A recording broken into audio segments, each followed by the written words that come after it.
Assalamualaikum warahmatullahi wabarakatuh. Yang terhormat Bapak Pujono selaku dosen pengampu dari mata kuliah teori akuntansi. Di sini kami dari kelompok 5 akan presentasikan hasil diskusi dari kelompok kami dengan judul Akuntansi Nilai Saat Ini dan Akuntansi Tingkat Harga Umum. Next slide. Sebelum ke materi, izinkan kami untuk memperkenalkan anggota dari kelompok kami. Yang pertama ada Idewa Ayu Sinta dengan NIM akhir 008, Aulia Wahyu dengan NIM akhir 062, Rizka Amalia dengan NIM akhir 064, Muhammad Muntasir dengan NIM 295, Ahmad Fahre Zamil dengan NIM 409, Dinda Putri Haliza dengan NIM 413, dan Aprilita Dina Anggraini dengan NIM 455. Untuk pemaparan materi akan saya serahkan kepada rekan saya. Baik, terima kasih. Selanjutnya saya akan menjelaskan terkait relevansi konsep laba. Next slide. Baik, relevansi konsep laba. Laba adalah hal yang dasar dan penting dari laporan keuangan dan memiliki banyak kegunaan di berbagai konteks. Yang pertama, laba adalah dasar untuk perbajakan dan redistribusi kekayaan di antara individu-individu. Yang kedua, laba dipandang sebagai suatu panduan bagi kebijakan dividen dan retensi perusahaan. Yang ketiga, laba dipandang sebagai panduan umum investasi dan pengambilan keputusan. Yang keempat, laba juga dianggap sebagai suatu sarana prediktif yang membantu dalam meramalkan laba dan peristiwa ekonomi di masa depan. Dan yang terakhir, laba dapat dilihat sebagai suatu alat ukur efisiensi.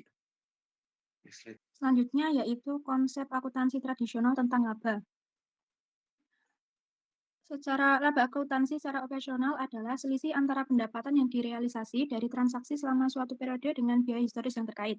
Laba ini memiliki 5 karakteristik utama. Yang pertama yaitu berdasarkan transaksi nyata yang telah terjadi. Kedua, mengacu pada kinerja dalam periode tertentu. Yang ketiga, mengikuti prinsip laba yang mencakup definisi, pengukuran, dan pengakuan pendapatan. Keempat, menggunakan biaya historis sebagai dasar pengukuran beban. Dan kelima, menghubungkan pendapatan yang direalisasi dengan biaya yang relevan. Next slide. Selanjutnya yaitu keunggulan laba akuntansi, yaitu ia telah terbukti tahan uji waktu, dipercaya oleh para pengguna laporan keuangan, serta dilaporkan secara objektif dan dapat diverifikasi karena berbasis pada transaksi nyata. Selain itu, prinsip konservatisme diterapkan dengan hanya mengakui pendapat yang sudah direalisasi. Laba akuntansi juga berguna dalam fungsi pengendalian dan pelaporan kepengurusan karena menunjukkan bagaimana manajemen menjalankan tanggung jawabnya. Selanjutnya, kelemahan laba akuntansi. Laba akuntansi tidak mencerminkan kenaikan nilai aset yang belum direalisasi karena berpegang pada biaya historis dan prinsip realisasi. Ketergantungan pada biaya historis juga menyulitkan perbandingan antar perusahaan karena perbedaan metode pembiayaan dan alokasi biaya. Akibatnya, informasi yang disajikan bisa menyesatkan atau tidak relevan, serta membuat laporan keuangan sulit ditafsirkan secara tepat karena pos-pos neraca sering tercampur dan tidak mencerminkan nilai pasar sebenarnya. Selanjutnya adalah konsep tentang laba dan pemeliharaan modal. Next slide. Konsep ekonom terkait laba, di mana Adam Smith adalah ekonom pertama yang mendefinisikan laba sebagai peningkatan kekayaan. Pandangan ini diikuti oleh aliran klasik termasuk Marshall yang mengaitkan konsep tersebut dengan praktik bisnis.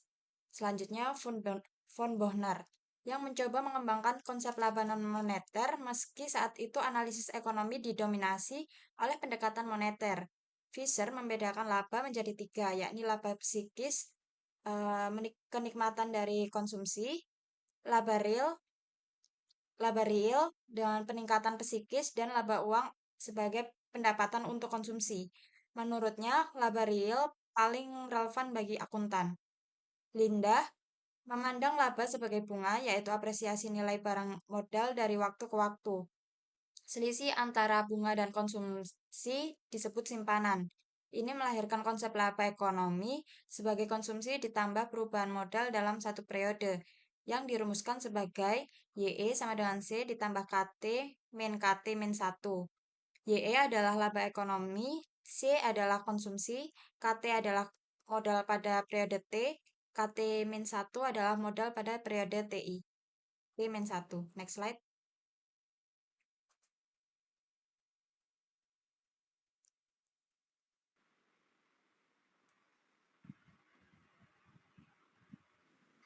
Konsep nilai saat ini adalah pendekatan penilaian yang mencerminkan nilai aktual atau terkini dari aset atau kewajiban berdasarkan kondisi ekonomi dan pasar saat ini. Nilai saat ini dapat diperhitungkan berdasarkan atas yang pertama yaitu kapital jumlah ekspektasi arus kas di masa depan yang didiskontokan ke nilai sekarang digunakan untuk menilai nilai aset berdasarkan manfaat ekonomis yang akan diterima di masa depan. Perhitungannya mempertimbangkan 4 hal. Yang pertama, estimasi arus kas, yang kedua, waktu penerimaan arus kas, dan yang terakhir yaitu sisa umur manfaat aktiva dan tingkat diskonto yang tepat. Rumusnya terdapat pada layar yang dimana P0 itu merupakan nilai yang diskapitalisasi atau nilai sekarang pada saat waktu 0, P1 adalah nilai yang dikapitalisasi atau nilai sekarang pada saat waktu 1, I1 adalah laba untuk tahun pertama, RJ merupakan ekspektasi arus kas bersih dalam periode J, dan I tingkat diskonto yang tepat. Untuk N merupakan sisa manfaat dari aktiva. Yang kedua yaitu untuk harga masuk saat ini atau current entry price, merupakan jumlah uang yang diperlukan jika perusahaan ingin membeli kembali suatu aset sekarang, baik baru maupun bekas. Ada 2 jenis utama. Yang pertama biaya pengganti bekas, yaitu biaya untuk membeli aset bekas yang punya kondisi dan umur manfaat yang sama. Yang kedua biaya reproduksi, yaitu biaya untuk membuat atau membeli aset baru yang identik dengan yang sudah dimiliki. Ciri umumnya merupakan mengukur aset berdasarkan biaya pengganti atau mempreproduksi aset tersebut. Untuk 3 metode pengukuran yang paling dianjurkan adalah yang pertama menggunakan penetapan harga pasar, yang kedua indeks harga khusus, dan yang terakhir yaitu appraisal atau penetapan harga manajemen. Next slide. Untuk yang ketiga yaitu harga keluar saat ini atau current exit price, yang merupakan jumlah uang yang akan diterima jika suatu aset dijual atau kewajiban diselesaikan sekarang. Ekspektasi nilai keluaran atau nilai realisasi bersih merupakan jumlah uang yang diharapkan akan diterima dari penjualan aset di masa depan setelah dikurangi biaya penjualan. Ciri utamanya pendekatan ini tidak menunggu penjualan untuk mengakui laba. Laba yang diakui yaitu saat produksi selesai atau bukan saat dijual. Yang kedua, ketika harga berubah bukan saat transaksi terjadi. Untuk yang terakhir yaitu kombinasi dari ketiga nilai. Beberapa pendekatan dikembangkan untuk memperbaiki kelemahan sistem lama, misalnya biaya historis. Pendekatan-pendekatan ini digolongkan sebagai berikut. Yang pertama, aktiva penting versus tidak penting. Aktiva penting ini yang sangat berperan dalam operasi jangka panjang yang dinilai dengan harga masuk saat ini atau berapa biaya untuk mengganti aset tersebut. Yang kedua yaitu aktiva tidak penting, yang perannya tidak terlalu besar atau yang dimaksud dinilai dengan harga keluar saat ini atau berapa harga jual aset sekarang. Nah, tujuannya menyesuaikan penilaian dengan fungsi ekonomi aset. Untuk yang kedua, nilai bagi perusahaan, mengukur aset berdasarkan biaya kesempatan atau kerugian maksimum jika aset hilang, biaya yang dihitung dengan biaya penggantian. Next slide.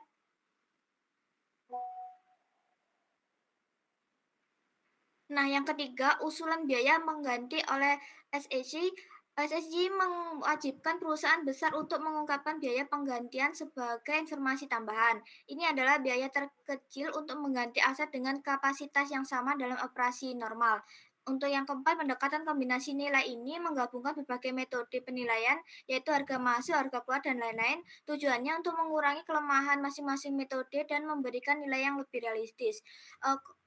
Edward dan Bell ini memberikan konsep laba usaha yang dimana laba akuntansi memiliki perbedaan antara realisasi penghasilan yang muncul akibat transaksi-transaksi yang terjadi selama periode dan biaya historis yang berkaitan.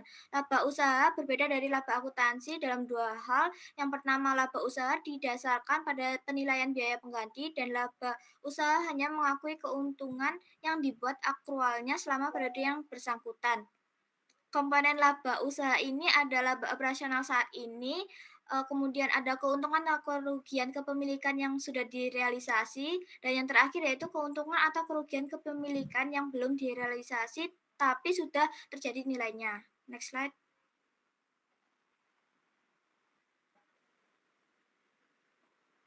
Baik, selanjutnya yaitu penyajian kembali tingkat harga umum dari laporan keuangan biaya historis. Next slide. Akuntansi biaya historis dan daya beli umum. Yang pertama, asumsi stabilitas moneter, yang dimana biaya historis mengasumsikan nilai moneter stabil. Faktanya, daya beli dolar terus menurun karena inflasi. Kemudian indeks harga dan daya beli. Indeks harga mengukur perubahan harga barang-barang atau jasa terhadap tahun dasar atau indeks sama dengan 100. Perubahan indeks mencerminkan daya beli dolar. Kemudian penyesuaian laporan keuangan. Digunakan indeks harga umum untuk menyajikan kembali laporan keuangan biaya historis dalam satuan daya beli saat ini. Next.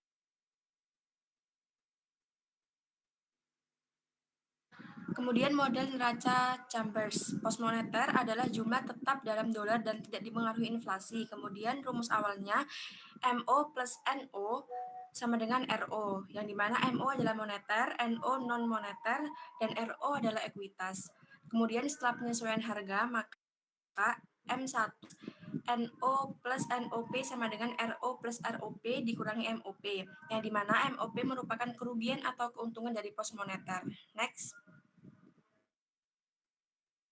Kemudian langkah penyusunan laporan harga umum. Yang pertama adalah mengumpulkan laporan keuangan biaya historis secara lengkap. Kemudian dapatkan indeks harga umum yang relevan, lalu klasifikasikan pos yaitu moneter versus non-moneter, kemudian sesuaikan pos non-moneter dengan faktor konversi indeks, dan yang terakhir, hitung laba atau rugi dari perubahan daya beli atas pos moneter. Next.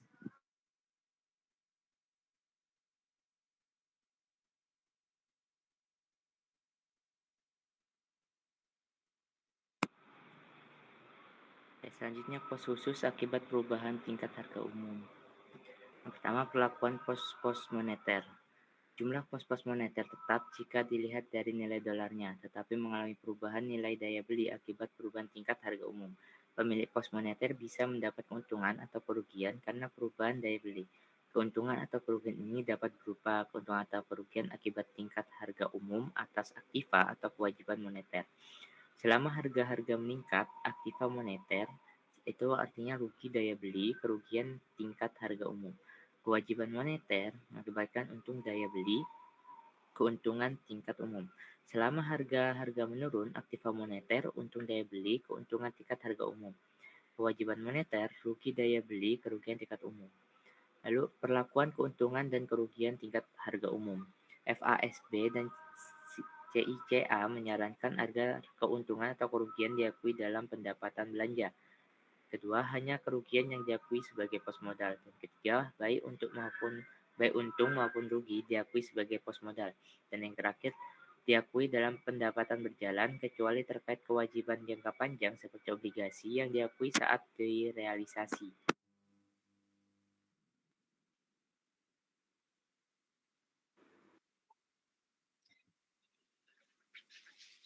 Baik, untuk yang selanjutnya yaitu perlakuan pos-pos non-moneter dan ekuitas pemegang saham. Pos-pos moneter disajikan kembali menurut tingkat daya beli umum saat ini dengan mengalihkan biaya dari pos yang dilaporkan dalam laporan keuangan biaya historis dengan faktor konversi berikut ini. Indeks tahun berjalan dibagi dengan indeks ketika pos moneter diperoleh. Penyajian kembali ekuitas pemegang saham dengan pengecualian untuk saldo laba ditahan adalah sama dengan penyajian kembali pos-pos non-moneter. Modal awal yang diinvestasikan akan dikalikan dengan faktor konversi berikut, yaitu indeks tahun berjalan dibagi dengan indeks ketika pos moneter diperoleh. Next slide. Saldo laba ditahan merupakan akumulasi dari laba bersih setelah dikurangi dividen sejak perusahaan berdiri hingga saat ini. Karena berasal dari berbagai periode, saldo ini tidak bisa cukup disesuaikan hanya dengan satu faktor konversi inflasi. Oleh karena itu, penyajiannya perlu disajikan dengan hati-hati. Yang pertama, saat laporan keuangan historis untuk pertama kali disesuaikan ke dalam satuan daya beli umum saat ini. Saldo laba ditahan dapat dihitung sebagai nilai sisa, yaitu setelah seluruh pos dalam neraca telah disajikan kembali berdasarkan indeks yang relevan. Lalu untuk periode berikutnya, saldo laba ditahan akhir periode dalam satuan daya beli umum ditentukan dari dua hal, yaitu laba bersih dalam satuan daya beli umum saat ini dan penyesuaian akibat keuntungan atau kerugian dari perubahan harga umum atas ekuitas moneter.